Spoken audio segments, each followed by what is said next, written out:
Күннің көзі ашылды, көкке шуақ шашылды, табиғатты жайнатты, құс біткенді сайратты. Қайырлы күн, балалар. Балалар, кәне есімізге түсірейікші, қазір жылдың қай мезгілі? Көктем мезгілі. Көктем мезгілінде табиғатта қандай өзгерістер байқалады? Көктем мезгілінде ағаштардан бүршік атып, гүл жарады. Жапырақтар шыға бастайды, жер көгереді, құстар ұшып келеді, құстар әндерін шырқайды, табиғат оянады. Құстар өздеріне ұя сала бастайды. Құстар көбейеді. Ұйықтап жатқан жануарлар да ұйқыларынан оянады. Сол сияқты бүкіл жануарлар да оянады. Жануарлардың адамдар сияқты туған күндері болады екен балалар. Бүгін бізде кішкентай қоянның туған күні екен. Бүгін біз сендермен қоянның туған күні деген ертегіні тамашалайтын боламыз. Ертеде орманда бір өте ақкөңіл, арманшыл қоян өмір сүріпті. Ол теңізге баруды армандапты. Теңіздегі бүкіл тіршілік иесімен дос болуды армандапты. Қоян бір күні осы арманымен тасбақа досымен бөліседі. Тасбақа досы: «Қоян, сенің арманың туған күніңде орындалады» дейді. Сол күннен бастап қоян өзінің туған күнін асыға күтетін болады. Күндердің күнінде, шуақты көктемнің күнінде қоянның туған күні де болады. Қоян өзінің туған күніне бүкіл достарын шақыруды қарады. Ең бірінші болып тасбақа досын шақырады. Тасбақа оған ерекше сыйлық әзірлейтінін айтады. Кірпі досын да шақырады. Аю досын да шақыруды ұмытпайды. Түлкі досы қоянның туған күніне баратынын қуана айтады. Қоян өте көңілді, өйткені қоянның бүгін туған күні. Қоянның туған күніне достары келетін болды. Қоян ормандағы әдемі гүлдермен үйін безендіреді. Достарына арнап дәмді тағамдарды әзірлейді. Ал қоянның достары болса, қоянға сыйлық әзірлеуге кіріседі. Тасбақа досы қоянға ерекше сыйлық әзірлеймін деген еді. Қоян достарын асыға күтуде. Ең бірінші болып түлкі досы келеді. Түлкі досы орманнан әдемі гүлдердің жинап қоянға алып келеді. «Қоян, туған күніңмен саған арнап ормандағы ең әдемі гүлдерді теріп келдім» дейді. Қоян рахметін айтады. Аю келеді. «Қоян, туған күніңмен саған арнап ең дәмді балды жинап келдім» дейді. Қоян «Қоян, туған күніңмен мен саған арнап ең дәмді балғын алманы жинап келдім» дейді.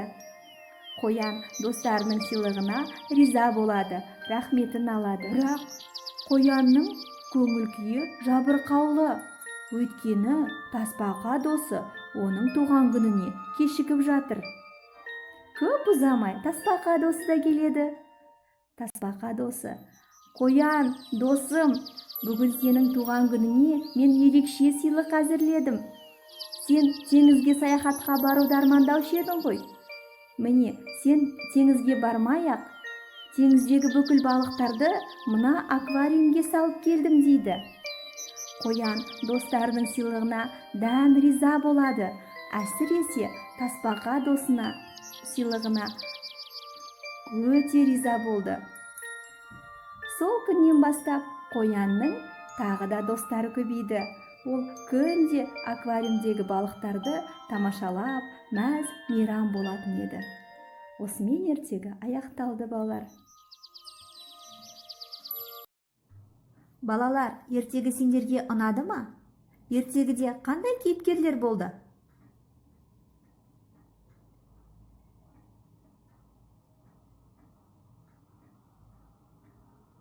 Қоян нені армандады?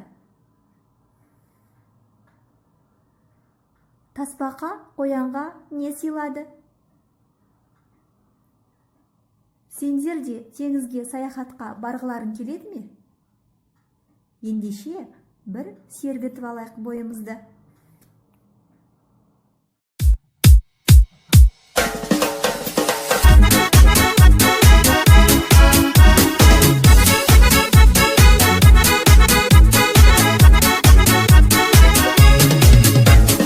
Теріп едің жемісін сезім бақтың, сыйластықтың алауын өзің жақтың. Сенің думан тойының әнін естіп, есігіңді шыдамай өзім қақтым. Бүгін қандай тамаша көңілді күн, көңілді күн, көңілді күн. Сені қуанышыммен құттықтаймын, бақытты бол жан досым. Сәлем балақайлар, мен теңіз жұлдызшасымын. Сендер теңізге саяхатқа барғыларың келеді ме? Ендеше мен сендерді теңіз түбіне саяхатқа шақырамын. Дельфин әлемдегі ең ақылды балық. Ол дыбыстарды өте жақсы естиді және түрлі дыбыстар шығара алады. Ол ойнағанды ұнататын балық. Скат ерекше балық түріне жатады. Оның дене пішіні ұшаққа ұқсаған. Ол теңіз түбінде баяу жүзеді. Оны электрлі балық деп те атайды, өйткені денесінде тогы бар. Акула жыртқыш балық. Оның көзі жақсы көрмесе де, иіс сезу мүшесі өте жақсы дамыған. Ол теңіз түбіндегі ұсақ балықтармен қоректенеді және өте жылдам жүзеді. Кит алып жануар. Оның дене салмағы 150 тоннаға дейін жетеді. Ол мұхиттарда, теңіздерде мекендейді. Теңіз тасбақасы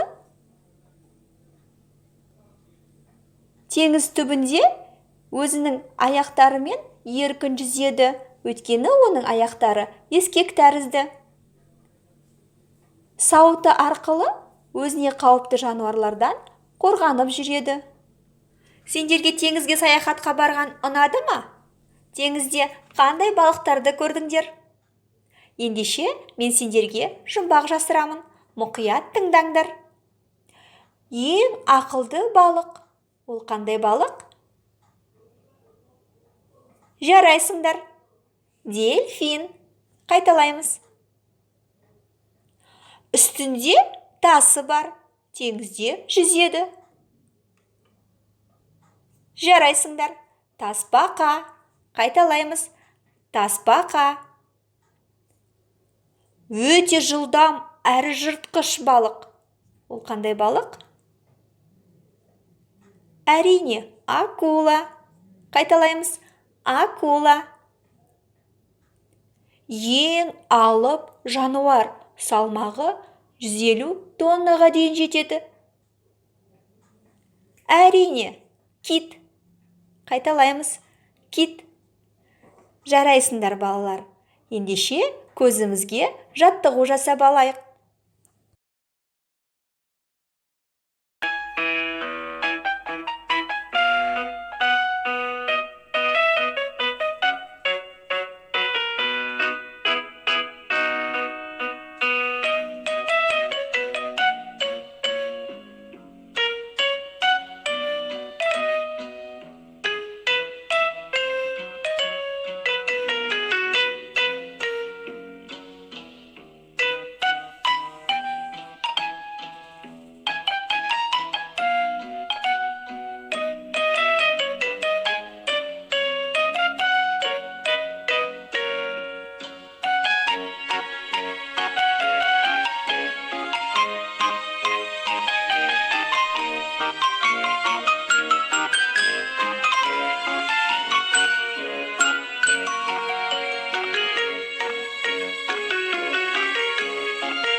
енді балалар, сендер маған аквариумның суретін салып беріңдер.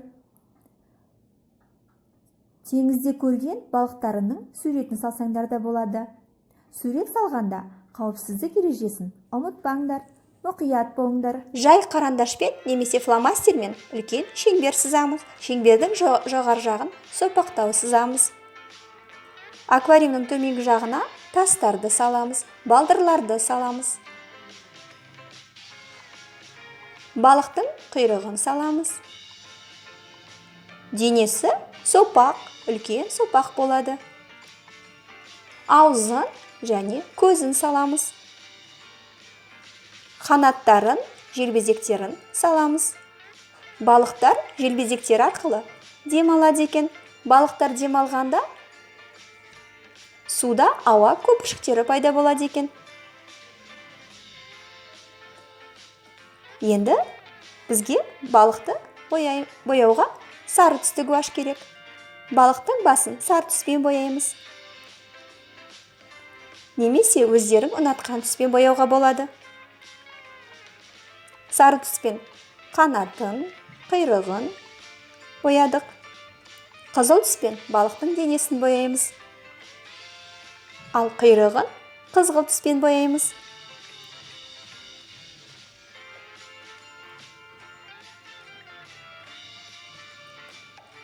Балдырлар аквариумдегі суды тазартып отырады екен. Ал аквариумның түбіндегі тастар әсемдік үшін салынады екен. Балдырларды жасыл түспен бояймыз.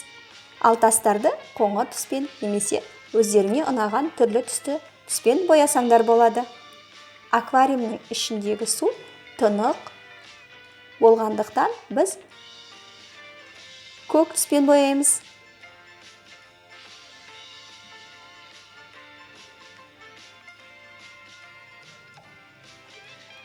Міне мен суретті аяқтап болдым.